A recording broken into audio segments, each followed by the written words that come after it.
Boa noite, igreja. Graça e paz. Vou marcar aqui meu tempozinho para não estourar demais, né? Bom, pessoal, eu não sei se vocês sentiram o mesmo que eu senti durante o louvor, mas que o Espírito Santo está passeando nesse local, não está escrito. Em nome de Jesus, abre o seu coração. Em nome de Jesus, abre. Escuta a palavra do Senhor. O Espírito Santo quer fazer maravilhas nessa noite, nesse local. Amém? Glória a Deus. Meus queridos, hoje a gente vai falar sobre deserto. E essa palavra ela me veio alguns dias atrás, algumas semanas atrás, após ter passado por um deserto. E não tem nada melhor do que falar de uma coisa que você realmente viveu. E quando a gente fala em deserto, geralmente nos vem a imagem, o deserto do Saara, né? Aquele local seco, árido, sem vida, onde tudo é escasso. Aqueles montes de areia, você olha para um lado areia, olha para o outro lado areia. Um local realmente que é sinônimo de sofrimento. Para onde você olha, você vê dificuldade. Para onde você olha, você vê escassez, você vê falta de recurso. Onde as coisas são extremas e difíceis de sobreviver e de suportar. Durante o dia o calor é extremo, durante a noite o frio é extremo.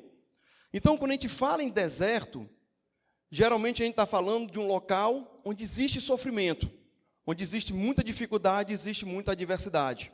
Não é isso?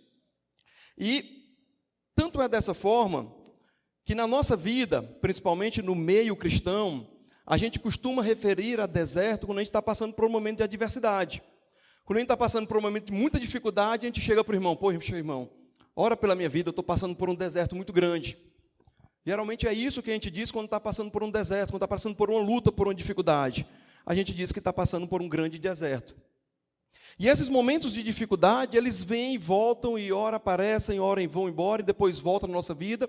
O que a gente observa é que na nossa vida, hora ou outra, a gente está passando por momentos de adversidades.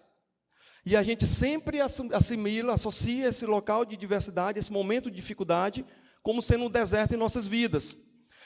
Mas o que eu queria trazer hoje, nessa noite, é que quando a gente associa deserto somente à dificuldade, a gente não está tendo o entendimento correto do que é o deserto.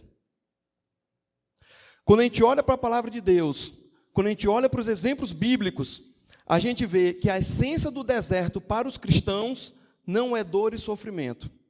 É outra coisa, que a gente vai estar falando mais na frente. Então, a primeira coisa que eu queria que vocês entendessem é que, diante do deserto, eu sinto dor, eu tenho sofrimento, eu passo por dificuldade, mas essa não é a essência do deserto, essa não é a essência desse momento que você está passando. E aí eu fui estudar essa palavra que Deus colocou no meu coração, e aí eu fui pegar a origem da palavra deserto no hebraico. E não sei se vocês sabem, mas toda palavra em hebraico, ela geralmente consiste na junção de algumas palavras que denotam o que aquela coisa realmente significa. Então, toda palavra em hebraico, ela traz a significação do que aquela palavra quer dizer. Então, entender o hebraico, a origem das palavras do hebraico, é algo fantástico. E quando a gente vai pesquisar a palavra deserto, a gente vê que essa palavra ela vem do hebraico, significa que é uma palavra midbar. Deserto em hebraico significa midbar. E essa palavra, ela vem do verbo lehadbi. E lehadbi significa levar para pastar. Ou seja, o deserto em hebraico significa local onde os pastores levavam suas ovelhas para pastar. E aí quando você olha para isso, você, poxa, mas que estranho, né? Deserto é um local seco, é um local árido, é um local que não tem vida, e significa local de alimentação, local onde eu levo as ovelhas para pastar, para comer. Parece um contrassenso. Mas no hebraico, essa palavra deserto, ela se refere ao deserto de Israel, o Negev. O deserto de Israel, que corresponde a 60% do território hoje de Israel, ele é um deserto que tem algumas peculiaridades. Ele não é igual ao deserto do Saara, que é montes de areia, mas ele é um deserto onde existem muitas montanhas, muitos morros, e nessas montanhas, nas encostas, em cima dessas montanhas, cresce uma vegetação rasteira. E essa vegetação rasteira é que serve de alimento para as ovelhas, nos pastores daquela época e nos de hoje também. Então, quando a gente olha para essa palavra e entende que deserto é um local de pastagem, a gente começa a entender biblicamente que o deserto ele não é só um lugar de dor, mas ele também é um local de alimentação. E quando a gente olha para a nossa vida, e aí já puxando para nós como cristãos, a gente vê diversos momentos em que Deus, Jesus, referem-se a si mesmo como pastores, nosso bom pastor, e nós somos as suas ovelhas. Então, quando a gente entende isso, que parece bem básico, e uma coisa vai levando a outra, a gente começa então a entender que quando Deus nos leva para o deserto, Ele nos leva não para nos dar sofrimento, não para nos levar à dor, mas Ele nos leva no deserto para nos alimentar, para suprir nossa necessidade espiritual, para nos fazer crescer espiritualmente. E isso traz uma visão totalmente controversa e distante do que a gente tem como deserto na nossa mentalidade. E isso muda totalmente a forma como eu devo enxergar e como eu devo ultrapassar por esses momentos de dificuldades. O motivo do deserto na sua vida não é para trazer sofrimento, mas é para que Deus te molde a ponto de você ficar cada vez mais parecido com Cristo. É isso que Deus faz quando Ele permite um deserto na nossa vida. É isso que Deus faz quando Ele permite um momento de dificuldade, de adversidade, na nossa casa, na nossa vida, nas nossas finanças, no nosso corpo, onde quer que seja. A gente precisa entender que o deserto, ele tem um motivo para acontecer. E a gente precisa entender que esse deserto, ele é permissão e é plano de Deus para a nossa vida. Isso é o mais difícil. E aí a gente vai falar algumas coisas sobre esse deserto, já tendo esse entendimento de que o deserto a gente passa por um momento de dificuldade, mas que o deserto biblicamente ele não significa isso. O deserto biblicamente significa local de alimentação. E quando a gente entende isso, a gente tem que entender algumas coisas sobre esses momentos de deserto. A primeira delas é que o deserto é plano de Deus para nós. Amém, glória a Deus. Pelo menos um, né? Porque é difícil. Você escutar que a dificuldade é plano de Deus para a sua vida e você dizer glória a Deus, né? É difícil, né? Vocês vão entender muito bem por que isso acontece. Vira para a pessoa do seu lado e fala assim: o deserto é plano de Deus para você.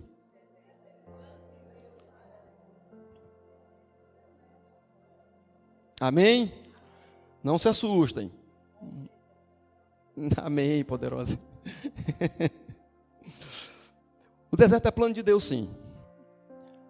Mas Deus, ele tem um controle de todas as coisas. Vira para o irmão que está do seu lado e fala assim: Deus, ele tem um controle de todas as coisas. E fala mais uma coisa: no deserto, ele não te deixa sozinho. Fala para quem está do seu lado: no deserto, ele não te deixa sozinho. Amém, glória a Deus. Mas é isso mesmo, gente, o deserto ele é plano de Deus. Deus permite com que os desertos aconteçam na nossa vida, tá? Mas Ele tem o controle de todas as coisas, e Ele caminha junto com a gente durante o deserto. A gente tem que ter um entendimento que Deus é Pai, e como todo pai, deseja o crescimento e amadurecimento dos filhos. Hoje, o que mais se fala na psicologia infanto-juvenil, Kaline está aí? Kalina está aí? Está não, nossa psicóloga. Ah, está ali. O que mais se fala na psicologia infanto-juvenil hoje é que nossos adolescentes jovens, eles não aprenderam a lidar com a frustração. Não é isso?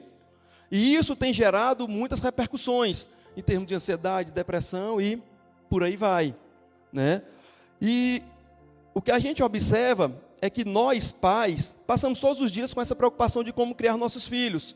Mas o que a gente observa hoje é que nós temos criado errado nossos filhos. Porque nossos filhos estão vivendo numa geração onde nunca se viu tamanha destruição da mente, com ansiedade, depressão, suicídio e por aí vai. E isso acontece porque nós não sabemos criar o certo nossos filhos e estamos sempre tentando lutar e tentando melhorar.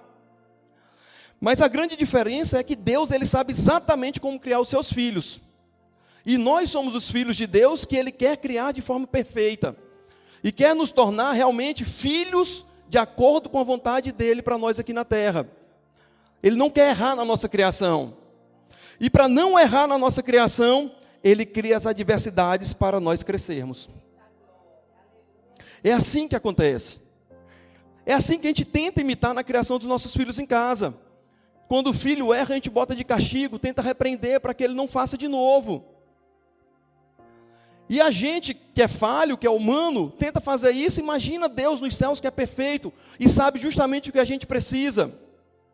Ele sabe que ele não pode criar filhos mimados. Ele sabe que se ele tiver filhos mimados, ele não vai conseguir fazer com que aquele filho se desenvolva a ponto de receber o que ele tem para derramar sobre a vida dele. E isso tudo a gente vai falar um pouco mais na frente. Se ele não criar adversidades, nós não cresceremos. A verdade é essa. Somos seres humanos, nós nos acomodaremos. Se nós não enfrentarmos desafios, se nós não enfrentarmos momentos de luta, a nossa tendência é nos acomodarmos. Quando tudo na nossa vida vai bem, quando tudo na nossa vida vai perfeito, quando os nossos filhos vão bem, crescem bem, quando a nossa casa está equilibrada, nossas finanças equilibradas, a nossa tendência é se acomodar. E quando eu passei por essa luta que eu tive, alguns meses atrás, uma adversidade muito grande, eu virava assim e falava para minha esposa, gente, mas minha vida é perfeita, por que isso está acontecendo? E eu achava a minha vida perfeita. Perfeita assim, não, que não tem problemas, mas é tudo controlado. Eu tenho filhos maravilhosos, eu tenho uma esposa abençoada por Deus, eu tenho proximidade da minha família, dos meus pais, dos meus irmãos, todo mundo junto. Minhas finanças são bem equilibradas. Por que isso aconteceu? Então foi aí que Deus me falou, Fred, não tenta entender o porquê, tenta entender o para quê. Em todas as coisas eu tenho um propósito. E se eu permitir isso acontecer na tua vida, é porque eu tenho um propósito maior para ti. E esse entendimento me veio ao coração. E quando a gente olha na palavra de Deus, a gente vê um exemplo muito clássico de um povo que passou pelo deserto, o povo de Israel. Quando eles foram libertos da escravidão do Egito, após vários anos ali na escravidão do Egito, Deus prometeu para ele que os levaria para a terra prometida, uma terra que emana leite e mel, terra de Canaã. E quando Deus colocou eles no deserto, o propósito de Deus era que eles fossem moldados. Deus queria conhecer o coração deles verdadeiramente e queria saber se eles estavam prontos e aptos para receber a terra prometida. Porque é esse o propósito de Deus nos desertos. Vamos, Deuteronômio 8:2. Coloca aí, Gás, por favor.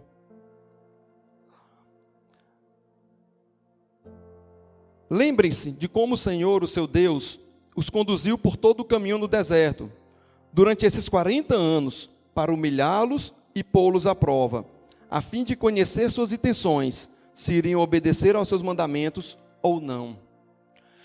Nesse trecho, a gente entende muito bem que o deserto, ele é propósito de Deus para a nossa vida. Foi Deus que levou o povo de Israel para o deserto, porque Ele queria trabalhar com o coração do povo de Israel. Ele queria conhecer a intenção do coração do povo de Israel. Ele queria provar a intenção, queria provar o coração do povo de Israel. Os desertos que nós passamos, eles são todos permissão de Deus. E eu quero que você tenha um entendimento muito claro disso. Quando eu passo por uma dificuldade, por uma adversidade, aquilo só acontece porque Deus permite. Isso aconteceu na vida de Jó. Jó era um homem abastado, um homem muito tranquilo, um homem temente ao Senhor. Existe um livro na Bíblia só sobre a vida de Jó. E esse livro relata justamente isso, que Jó era rico, Jó tinha uma família abençoada, Jó tinha tudo que um homem poderia querer na terra. E Satanás chegou para Deus e falou, você está vendo Jó? Ele só te ama e te obedece porque você dá tudo para ele. Deixa eu tirar as coisas dele que você vai ver que ele não vai te seguir. E Deus, conhecedor do coração de Jó, falou, vai, pode tocar. Eu sei que aquele servo não me abandonará. E dessa forma aconteceu. Satanás foi tirando tudo de Jó. Tirou os bens, tirou os filhos e por último tirou a saúde física e mental. E Jó não abandonou Deus. E depois Deus retribuiu em dobro o que Jó tinha pela fidelidade dele. Porque em nenhum momento Jó blasfemou de Deus. E na nossa vida, a gente entende justamente isso. Muitas vezes a gente pode até ser setado pelo inimigo, a gente pode até ser vítima de uma flecha lançada pelo inimigo. Mas essa flecha, ela só atinge a gente porque Deus permite. A nossa vida, ela está nas mãos de Deus. A sua vida, ela está nas mãos de Deus. Deus, ele tem um controle de todas as coisas, e até a ação de Satanás, ela só acontece se Deus permitir, porque Deus é muito maior e mais poderoso do que ele. Então, se existe adversidade na sua vida, pode ter certeza, foi permissão de Deus. Muitas vezes não é vontade de Deus que você passe por dificuldade, porque Deus, ele não gosta de ver o seu filho sofrer. Mas é necessidade que você passe, e Deus permite. E uma coisa interessante é que, e importante é que Deus, ele não permite nenhum sofrimento que nós não podemos suportar. Isso está lá em 1 Coríntios, capítulo 10, versículos de 12 a 13. A palavra fala assim: aquele, pois, que cuida estar em pé, olhe para que não caia. Não veio sobre vós tentação senão humana, mas fiel é Deus, que não vos deixará tentar acima do que podeis suportar. Antes, com a tentação, dará também um escape, para que possais suportar. Amém? Aqui a gente vê de novo o que eu falei no começo, que vocês falaram um para os outros aí. Deus, ele não permite, além do que suas forças podem aguentar. Então não existe luta, não existe adversidade, não existe batalha que seja maior do que o que você possa aguentar. Isso é um princípio bíblico. Não existe. Então você pode na sua cama, no seu leito, chorar e dizer: Deus, eu não aguento mais, eu não aguento mais, eu não aguento mais. Mas Deus, ele fala para você: eu não deixaria se você não aguentasse. Deus, ele sabe até onde você pode suportar. E ele não lhe deixa sozinho. Ele mesmo providencia a força necessária para atravessarmos o deserto. E se for necessário, ele vai atravessar o deserto junto com a gente. Deus, ele não nos desampara. Com o povo de Israel, ele levou o povo de Israel para o deserto. Mas ele caminhava todo dia com o povo de Israel. Durante o dia, ele colocava uma nuvem para proteger do sol. Durante a noite, ele colocava uma coluna de fogo. E o povo de Israel ia sempre acompanhado de Deus. A alimentação que não tinha no deserto, caía dos céus, o maná. A água que não tinha do deserto, Deus fazia brotar da rocha, como um rio, um manancial. Deus providencia todas as coisas. O deserto que você está passando, a dificuldade que você está passando, a adversidade pela qual você passe, ou venha passar, tenha certeza de uma coisa: Deus, ele está com você em todos os momentos. A gente vai ler agora alguns versículos que falam sobre isso, de como Deus cuida no momento de adversidades. É propósito dele, mas ele não te deixa sozinho. Ele permite na tua vida, mas ele caminha junto contigo. Vamos ler o que está lá em Deuteronômio, capítulo 2, versículo 7. Alguns versículos fantásticos que falam sobre o cuidado de Deus nos momentos de deserto, nos momentos de dificuldade. Deuteronômio 2,7 fala assim: pois o Senhor, o seu Deus, os tem abençoado em tudo que vocês têm feito. Ele cuidou de vocês em sua jornada por este grande deserto. Nestes 40 anos o Senhor, o seu Deus, tem estado com vocês e não lhes tem faltado coisa alguma. Amém? Deuteronômio 1, 30 a 31. O Senhor vosso Deus, que vai adiante de vós, ele lutará por vocês, conforme a tudo o que fez convosco diante de vossos olhos no Egito. Como também no deserto, onde vistes que o Senhor vosso Deus nele vos levou, como um homem leva seu filho, por todo o caminho que andastes, até chegartes a esse lugar. Eu vou ler em outra versão. O Senhor, seu Deus, que está indo à frente de vocês, lutará por vocês, como fez no Egito, diante de seus próprios olhos. Também no deserto vocês viram como o Senhor, o seu Deus, os carregou, como um pai carrega seu filho, por todo o caminho que percorreram até chegar nesse lugar. Toma posse dessa palavra, irmão. Momento de adversidade, Deus te carrega no colo. No momento de dificuldade, Deus te carrega nas mãos dele. Jeremias 31, versículos 2 e 3, fala algo mais incrível ainda. Assim diz o Senhor: o povo que escapou da morte achou favor no deserto. Quando Israel buscava descanso, o Senhor lhe apareceu no passado dizendo: eu a amei com amor eterno, com amor leal a atraí. O sentimento que Deus tem por nós, filhos de Deus, é um sentimento de amor. sentimento de um amor paterno, um amor que não abandona, um amor que permite as coisas acontecerem com um propósito maior. Se existem dificuldades na sua vida, se existem adversidades que você está passando nesse momento, na sua vida, não desanima, não tenha medo. O Senhor está contigo, Ele vai te sustentar e Ele vai te carregar. Isso é princípio bíblico, porque isso faz parte da essência de Deus. O amor de Deus, Ele está sobre a nossa vida, porque Ele nos amou primeiro.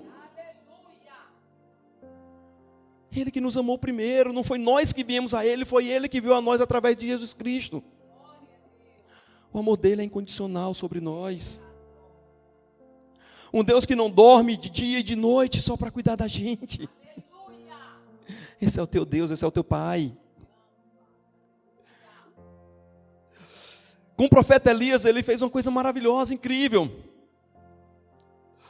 O profeta Elias, não sei se vocês conhecem a história, ele foi o único profeta que sobreviveu na época do reinado de Jezabel, profeta de Deus. E Jezabel, então, nomeou vários profetas para adorarem o Deus Baal. E Elias foi o único sobrevivente. Todos os outros ela matou.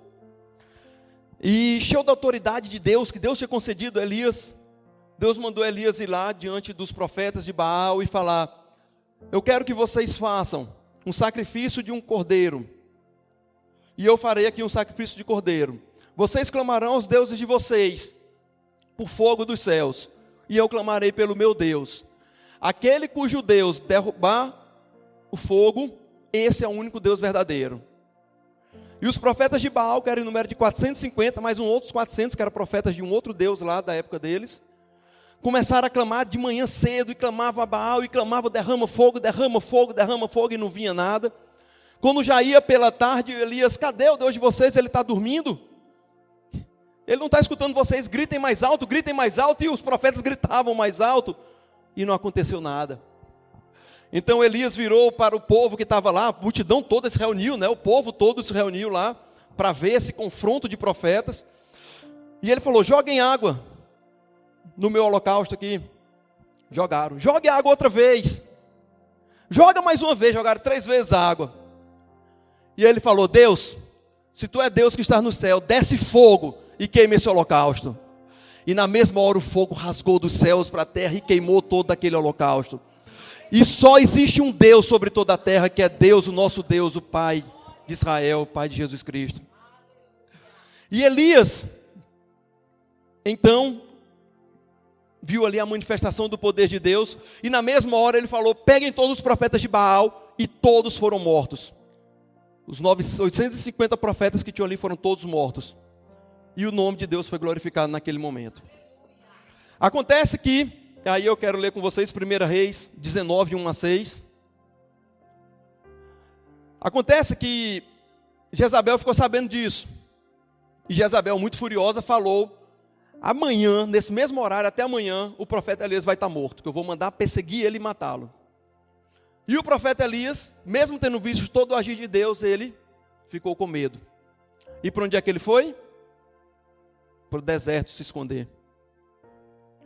E Acabe fez saber a Jezabel tudo quanto Elias havia feito, e como totalmente matara todos os profetas à espada. Pode passar. Então Jezabel mandou um mensageiro a Elias e dizer-lhe: assim me façam os deuses de outro tanto, se de certa manhã a estas horas não puser a tua vida como a de um deles.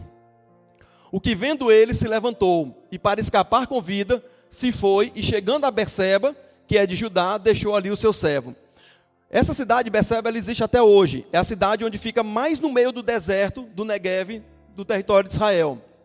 Ele, porém, foi ao deserto, caminho de um dia, e foi sentar-se debaixo de um zimbro, e pediu para si a morte, e disse: já basta, ó Senhor, toma agora a minha vida, pois não sou melhor do que meus pais. Momento de desespero. Quem no momento de adversidade e deserto nunca pensou que era hora de morrer? Talvez não tenha acontecido com vocês, mas já aconteceu com muitas pessoas. Quem no momento de adversidade, de perseguição, de medo, de angústia, já achou que a melhor solução era morrer, porque não via mais solução? Aconteceu isso com Elias. Logo depois dele ter visto a glória de Deus se manifestar, ele teve medo e pediu para a morte, pediu a morte.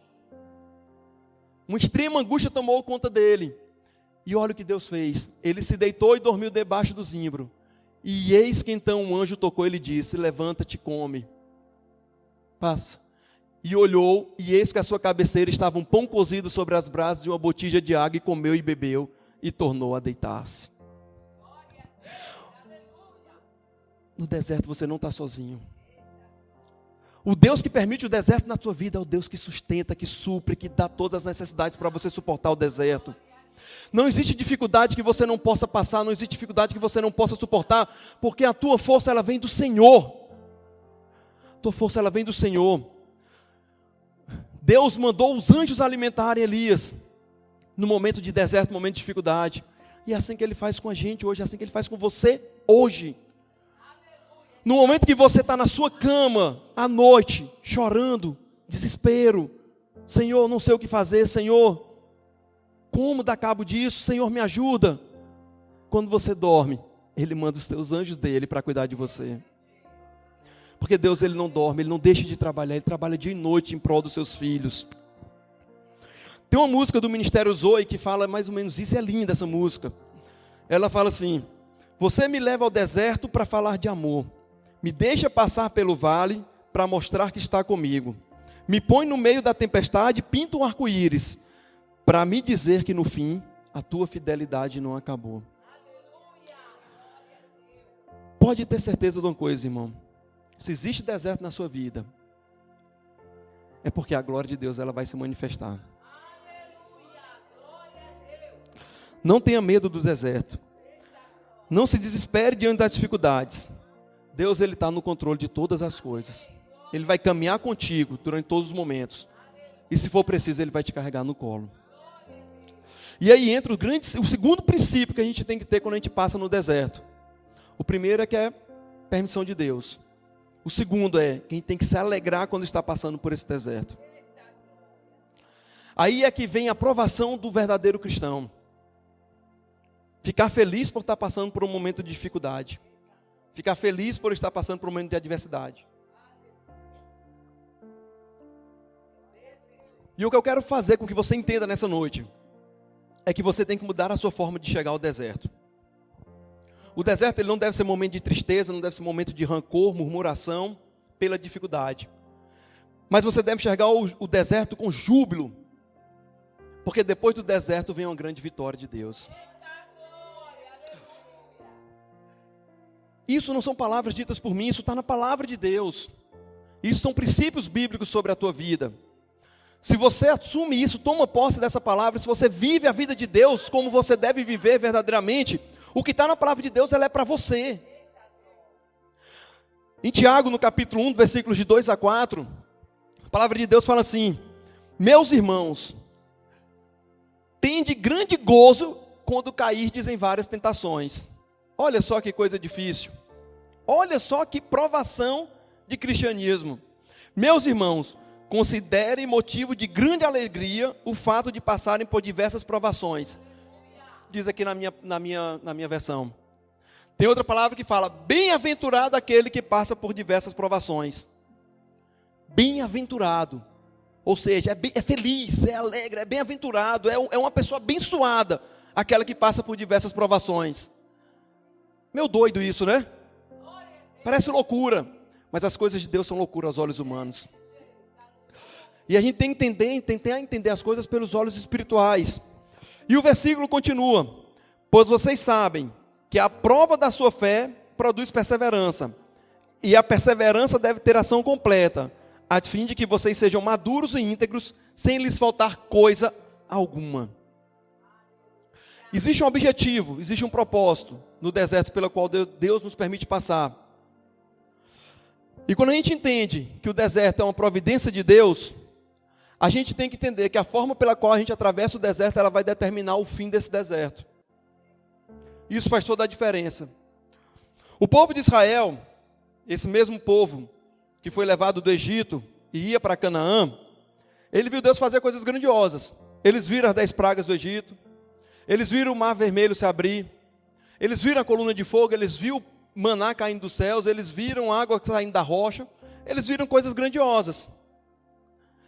Mas durante o deserto, eles tiveram medo. Eles não confiaram em Deus. Eles não enxergaram o que tinha depois do deserto, que era uma terra prometida onde emanava leite e mel. Eles focaram no problema. E quando a gente foca na adversidade, na dificuldade, a gente fica preso àquilo. E a gente não consegue enxergar que mais na frente existe um propósito, ao qual Deus ele vai derramar sobre a nossa vida. Eles não conseguiam enxergar. E em Números 12, 2, 4, fala justamente isso. Todos os israelitas queixaram-se contra Moisés e contra Arão, e toda a comunidade lhes disse: quem dera tivéssemos morrido no Egito, ou neste deserto. Por que o Senhor está nos trazendo para essa terra? Só para nos deixar cair a espada? Nossas mulheres e nossos filhos serão tomados como despojo de guerra? Não seria melhor voltar para o Egito? E disseram uns para o outro: escolheremos um chefe e voltaremos para o Egito. Olha só. Depois de verem todas as maravilhas que Deus já tinha feito, já tinha proporcionado, sabendo que eles estavam embaixo de uma promessa oferecida pelo próprio Deus para a vida deles, de levar para uma terra prometida, eles olharam para trás. E eles preferiram voltar à condição de escravos, do que suportar o deserto com o sustento de Deus, porque Deus não os deixou em nenhum momento, e chegar na terra prometida.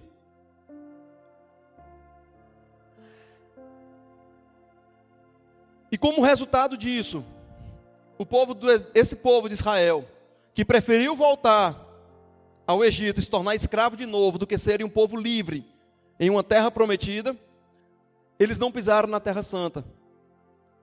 Eles percorreram um percurso de 400 quilômetros, que se percorre mais ou menos em 40 dias, entre o Egito e Canaã. Eles fizeram isso em 40 anos.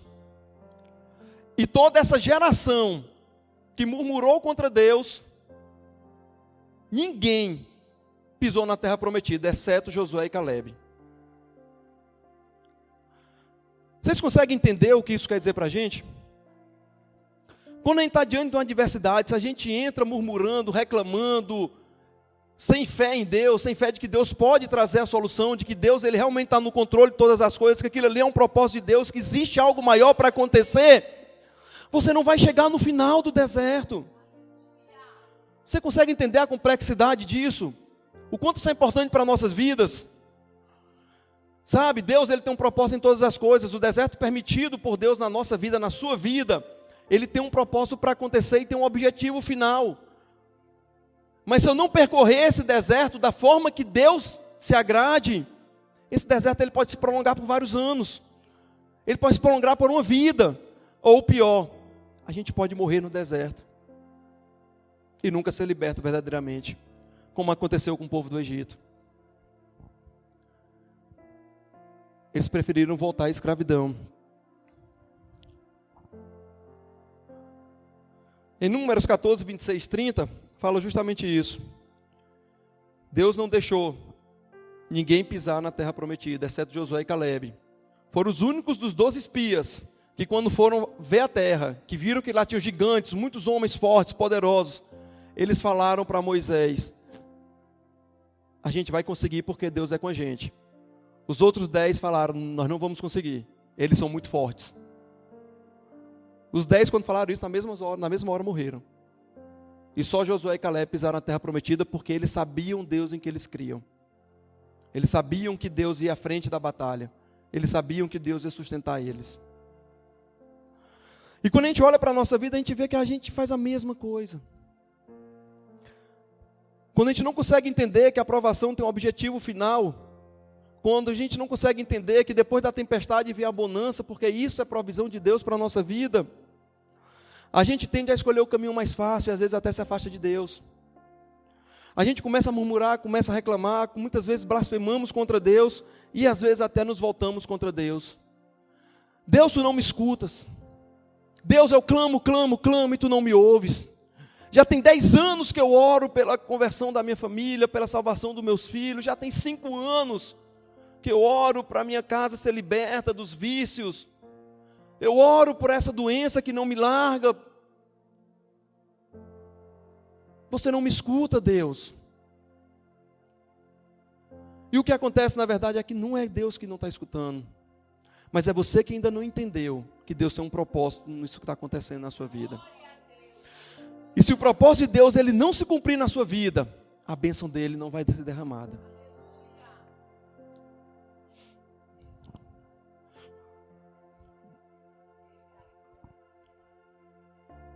O outro exemplo que a gente tem de deserto é o exemplo magnânimo da Bíblia, Jesus Cristo.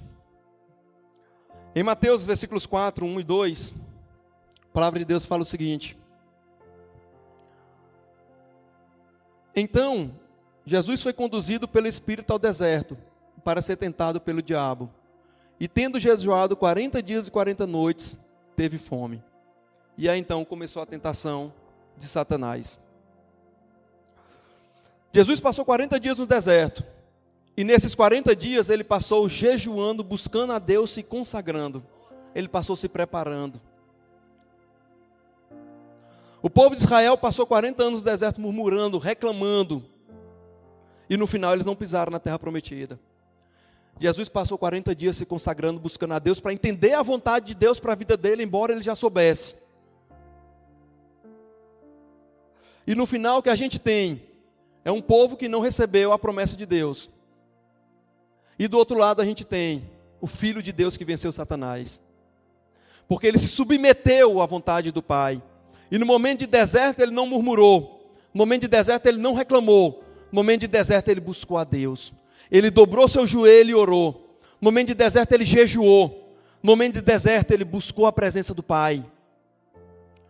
Como nós temos, como você tem enfrentado um momento de dificuldade? Como você tem se colocado diante da adversidade? Como você tem se colocado diante de Deus quando tudo parece que vai desmoronar? Qual tem sido a sua atitude? Qual tem sido a sua posição? Você tem dobrado o seu joelho, tem orado e tem confiado em Deus? Senhor, eu sei que Tu está no controle de todas as coisas cooperam para o bem daqueles que amam a Deus. O Teu favor está sobre a minha vida. E eu creio que esse deserto vai passar e no final eu vou glorificar o Teu santo nome. Ou você dobra o seu joelho no chão, ou você deita na sua cama e chora e fala desesperado: Senhor, não sei o que fazer, Senhor, não sei o que fazer, me leva, me mata, eu não aguento mais. Como você tem se colocado? A forma pela qual você passa pelo deserto determina o final do seu deserto. Se você se coloca diante de Deus para entender o propósito dele, o seu deserto ele tem um final. Se você continua achando que Deus não lhe escuta no deserto, pode ter certeza que o final vai ser diferente. E isso entra a terceira coisa que eu queria falar para vocês, em cima de deserto. Permita que Deus lhe alimente no deserto. Cresça espiritualmente. Deixa Deus cumprir o propósito dele em sua vida. Filipenses capítulo 1, versículo 6.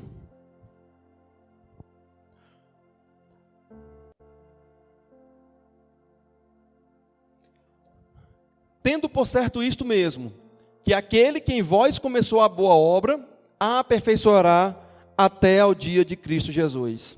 Amém? Meus queridos, a boa obra, ela começa quando a gente aceita Jesus Cristo como nosso Salvador. E essa boa obra, depois que ela começa, ela não acaba depois que você aceita. Você entra em um processo que se chama santificação. Um processo onde o objetivo final desse processo é lhe tornar cada vez mais parecido com o próprio Cristo. Você sabe o que significa a palavra cristão? Cristos pequeninos. Quando nós nos denominamos cristãos, nós estamos dizendo que nós somos miniaturas de Cristo. E agora eu pergunto, quando as pessoas olham para nós, elas veem miniaturas de Cristo?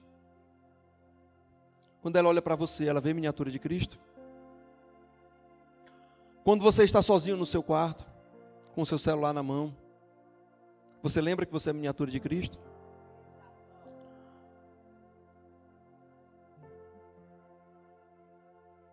Nós somos cristãos. A gente tem que entender que a nossa vida espiritual, nossa vida cristã, ela está em processo. E o nosso processo, ele só vai acabar no dia que Jesus Cristo voltar. e o nosso corpo for glorificado. Até lá, Deus ele vai trabalhar para nos aperfeiçoar, para nos moldar, para nos transformar, para nos fazer cada vez mais parecido com Ele. Porque nós somos Cristos pequeninos nessa terra. As pessoas têm que olhar para a gente e ver o reflexo de Deus. Tem que olhar para você e ver Deus. Nas suas atitudes, nas suas práticas. Parece difícil, parece grande, parece complicado, parece. Muita responsabilidade, parece. Mas quem te molda é Deus. Quem te transforma é Deus. Quem te modela é Deus. Esse é o propósito de Deus com os desertos. Todo deserto que a gente passa, ele passa para nos ensinar algo. E esse algo, ele está relacionado com o nosso crescimento espiritual.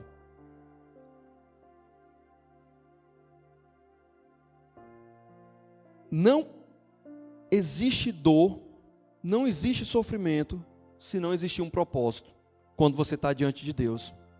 Você consegue entender isso? Deus, ele não permite a dor para lhe fazer sofrer. Ele permite a dor para lhe fazer crescer.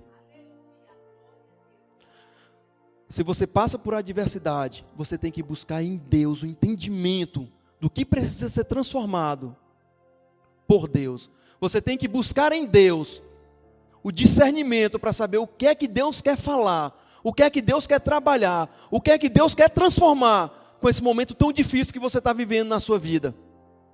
Que às vezes já dura anos. A gente tem que buscar esse discernimento do Senhor. Senão a gente vai continuar como o povo de Israel. 40 anos no deserto. E no final não chega em lugar nenhum. Quem quer isso para a sua vida? Ninguém. Eu não quero para a minha vida. E eu sei que vocês também não querem para a vida de vocês. Por isso vocês estão aqui nessa noite. E o Espírito Santo trouxe você aqui com um propósito especial.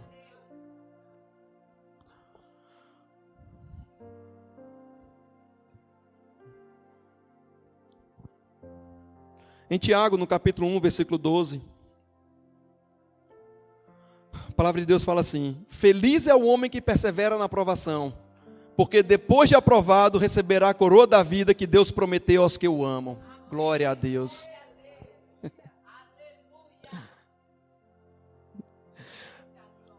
A aprovação, ela vem para a sua vida,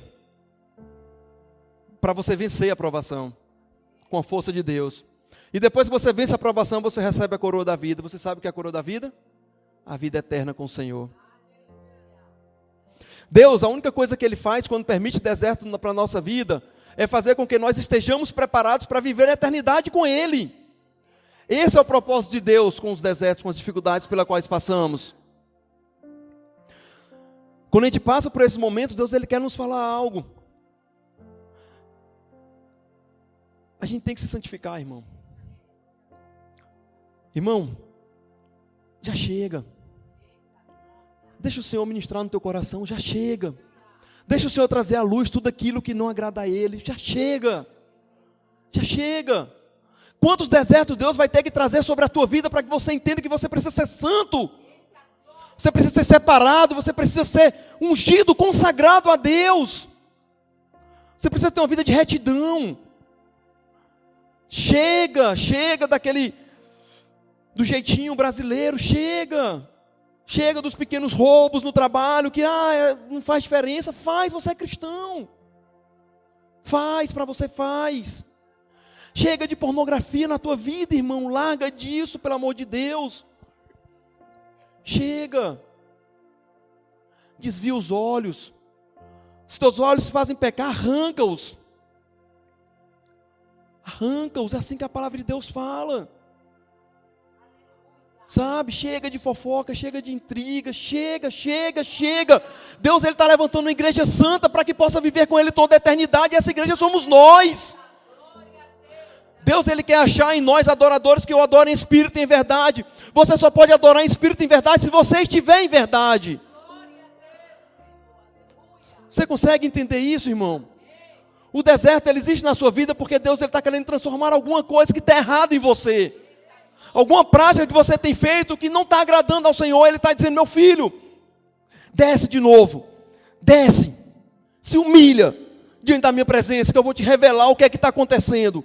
Eu não quero mais que você faça isso, eu não quero mais que você viva assim, eu não quero mais, eu quero que você viva para mim, exclusivamente para mim, porque eu quero você na eternidade comigo. É assim que Deus trabalha, é assim que Deus faz. Deus, Ele trabalha assim. A palavra de Deus fala lá em Hebreus 12:14, sem santidade é impossível ver a Deus. É impossível ver a Deus sem santidade. E como é que eu sei qual o parâmetro de santidade? Está aqui na palavra de Deus, mas você não tem lido a Bíblia, como é que você vai saber o que é que precisa fazer para ser santo? Você precisa se dedicar. Talvez o deserto que você viva seja Deus falando: meu filho, leia mais a Bíblia. Meu filho, me busque mais, ore mais. Meu filho, jejue, meu filho. Meus irmãos, em nome de Cristo Jesus, tire todo o sofisma que existe na sua mente sobre materialidade. Nós estamos falando de vida espiritual. O jejum, ele não é físico, ele é espiritual. Você não precisa ver, você precisa crer. Essa é a vida de Deus em nós, é isso que acontece. Nós estamos em batalha espiritual, amados. E quando a gente está aqui pregando e glorificando a Deus, e coisas estão acontecendo, e milagres estão acontecendo, e vidas estão sendo resgatadas, pode ter certeza que existem anjos e demônios lutando pelas nossas vidas. Mas nós somos de Deus. Aquele anjo que alimentou Elias, ele pode alimentar a gente. Depende da nossa posição, depende da nossa postura, depende de como a gente se entrega, de como a gente passa por esse deserto. Submeta-se ao moldar de Deus, seja um vaso nas mãos do oleiro. A Bíblia usa isso e é fantástico. Vocês já assistiram o filme Ghost, né? Década de 90, né? Os mais novinhos talvez não tenham assistido. Assistiu, Azaf? Não, beleza, Azaf está liberado, mas o restante assistiu aqui, que é tudo na meia idade aqui. O filme Ghost, tirando a parte do espiritismo, que ali é totalmente antibíblico, aquilo ali não existe, aquilo ali é contra o que está escrito na palavra de Deus. Depois a gente pode conversar sobre isso, quem tiver interesse. Mas naquela parte em que ele está moldando o vaso, vocês veem claramente ali como o vaso ele fica mole, como ele fica flexível, como o oleiro consegue fazer com o vaso o que ele quiser. Ele consegue baixar aqui embaixo para ele crescer em cima, depois ele vai para cima e ele cresce embaixo, e ele vai moldando do jeito que lhe aprove, do jeito que ele quer. E quando a gente está no deserto, o que acontece é isso: a gente se torna fraco o suficiente para ser moldado por Deus. E é isso que acontece. Deus, ele se coloca como oleiro e nós como um vaso, amolecidos, enfraquecidos. E Deus vai moldando, ele vai desenhando e vai dizendo: meu filho, é assim que eu quero que você seja. Mas se você não permitir,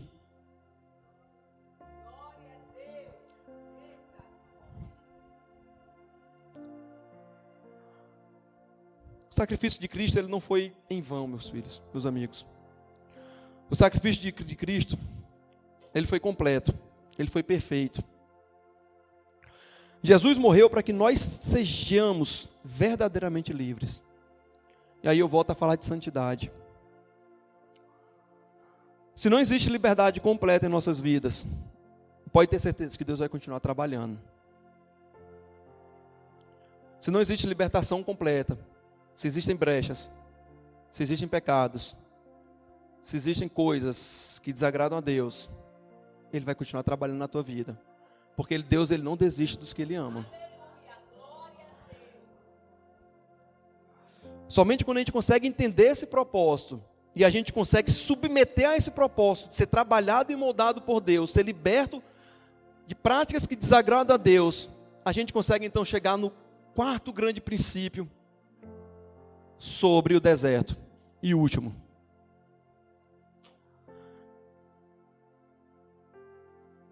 Quando a gente entende o propósito de Deus, a gente está apto para receber a promessa de Deus sobre a nossa vida, de receber o seu milagre. E aqui a gente entende uma coisa: Deus, ele não está preparando uma bênção para nós. E a gente pede bênçãos todos os dias para Deus. Deus me abençoa, faz um milagre na minha vida, eu quero isso. Deus cura meu pai, Deus liberta a minha família, Deus tira esse vício, Deus cura meu câncer, Deus faz isso, faz isso.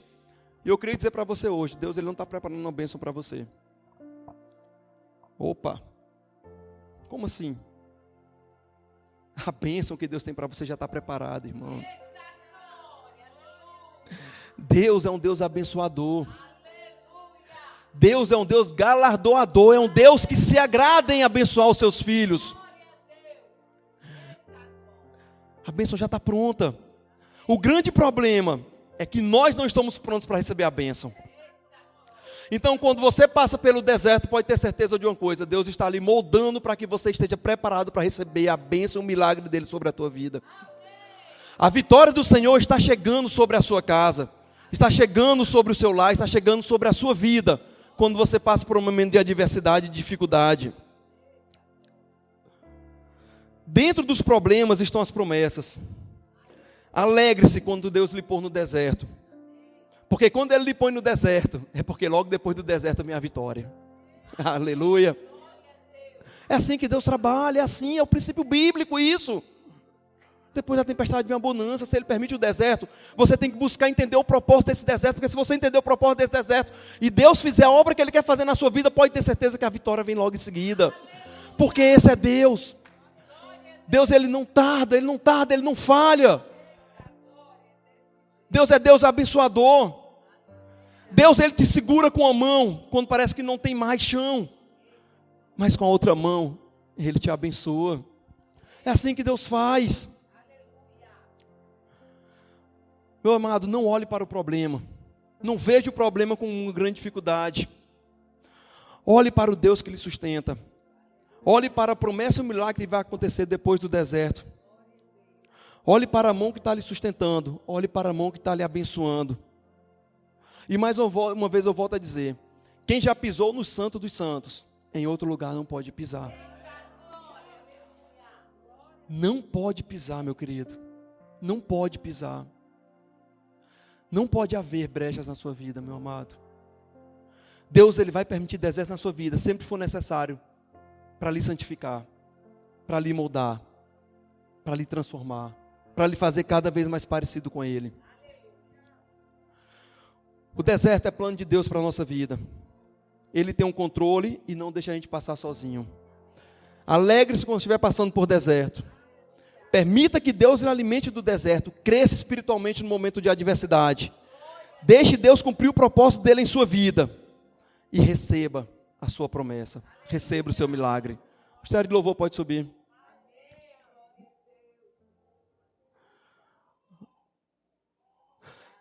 É assim que Deus faz, meus queridos. Deus Ele não permite uma dor sem um propósito. Se existem dificuldades na sua vida e você tem passado por lutas, pode ter certeza que o Senhor Ele é contigo. Pode ter certeza que o Senhor está cuidando de todas as coisas. E pode ter certeza que se existem portas fechadas, elas vão se abrir. Porque no final do deserto existe um manancial para você. No final do deserto, existe bênção sem medida sobre a tua vida. Feche seus olhos agora.